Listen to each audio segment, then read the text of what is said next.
What is up, guys? Ep.24 here, and welcome to another episode of Anime Sundays. So today is going to be my top 5 list of my favorite animes of the summer. Now, I do want to let you guys know this is my choices. This isn't like off of websites or blogs or whatever crap like that.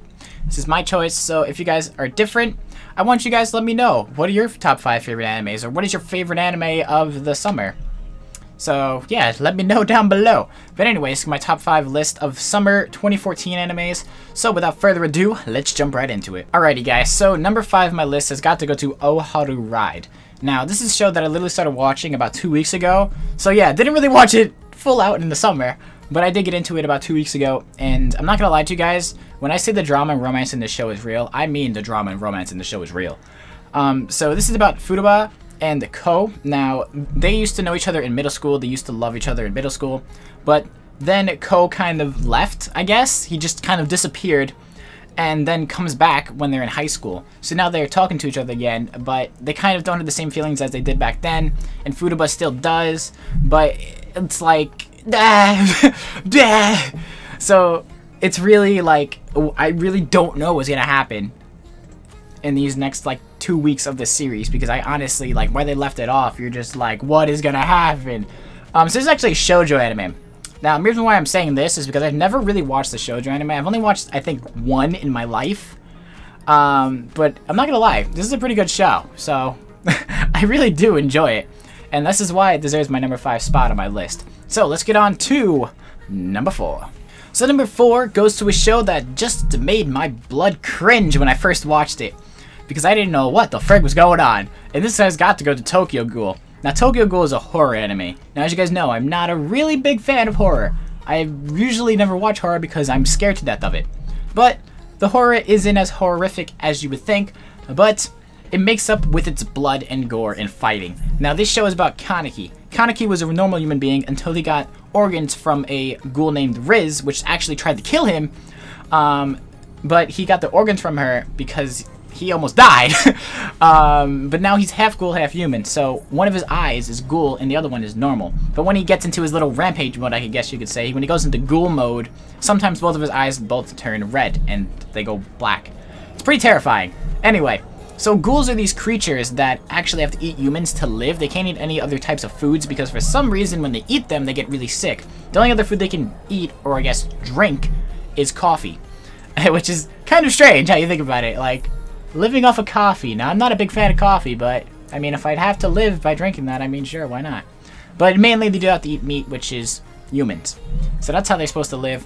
But the action in this show is incredible. The only thing that a little bit bothered me about this show was that Kaneki really didn't get much action in this show. It was mostly Toka fighting and a couple of the other ghouls. But as it's going right now, we have seen Kaneki fight a couple times, but in all honesty, I can't wait to the next episode, which is the finale, because I think Kaneki's gonna go full out rampage, and I can't wait to see next episode. But this is why it's number 4 on my list, so I guess we should jump on to number 3. So number 3 on my list has to go to a show that I was a little bit confused on what I was watching at first, but then realized just how funny and hilarious this show is, and that's gotta go to Majimoji Murumo.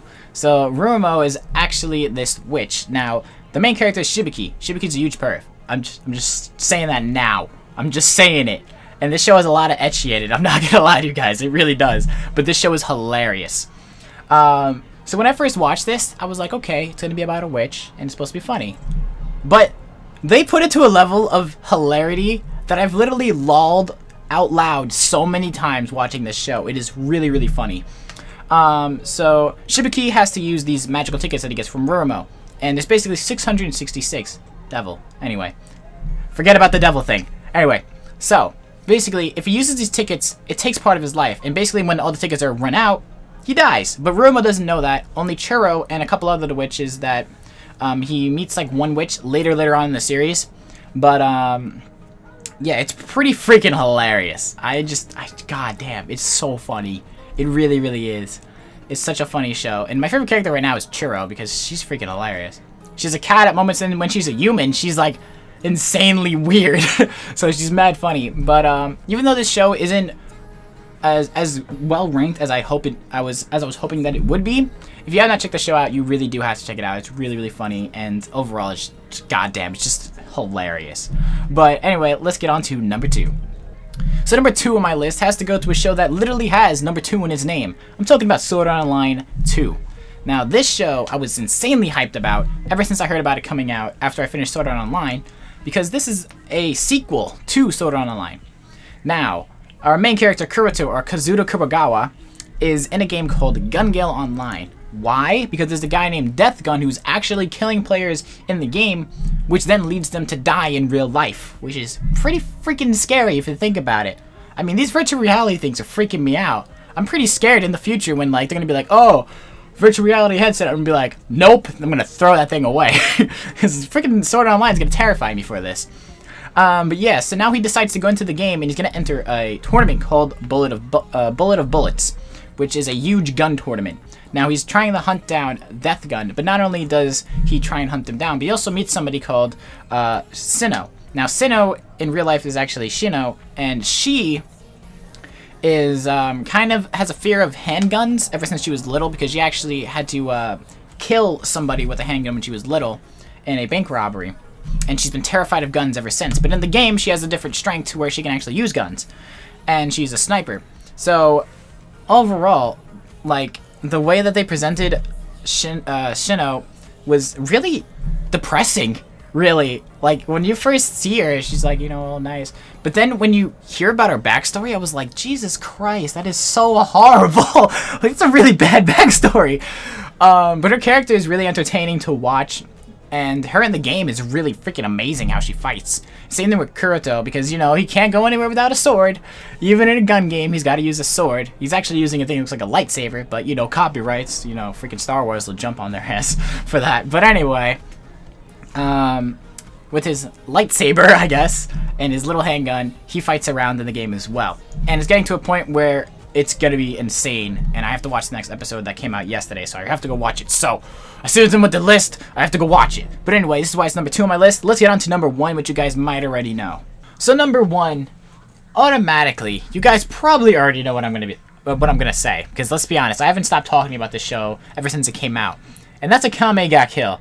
Akame ga Kill, if you have not seen it yet, you honestly, I'm not even joking with you, you really, really have to go check it out, because it is amazing. It's mind-blowing how good this show is. So if you don't know what Akame ga Kill is, it's basically a show about this group of assassins called Night Raid. Now, Night Raid is a little, like, assassin group for a rebellion against the Empire. Now, our main character, Tatsumi, goes to the Empire, hoping to join the military to make money for his village, because his village is very, very poor and they barely survive on their own. So he goes there to try and make money, but instead of learning and getting into the army, he learns how corrupt the Empire is, and is actually later on joins Night Raid to get rid of the Empire and to save his village. So I'm not even gonna lie with you guys, the action in the show, number 1, is incredible, and the 2, the blood and gore in the show is incredible, and 3, I really do enjoy the plot and the animation style of it as well.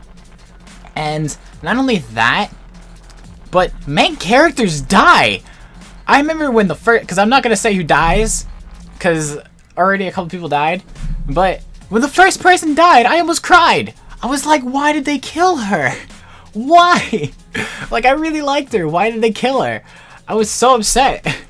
But overall, like, I literally watched this a couple hours ago, and I was flipping out because I thought another main character died. Thank God she didn't. But I'm like, I'm so scared to watch another episode because I don't know who's gonna die. I'm like terrified when I watch an episode because I don't know who's gonna live, who's gonna die, who's gonna get killed, who's gonna get injured. Like, I don't know. So this show literally scares you into watching it because you're terrified if your favorite character is gonna die. So that, like, it racks your brain on how it makes you scared to watch an episode. But overall, the show is fantastic, and if you have not seen it, you really have to go check it out.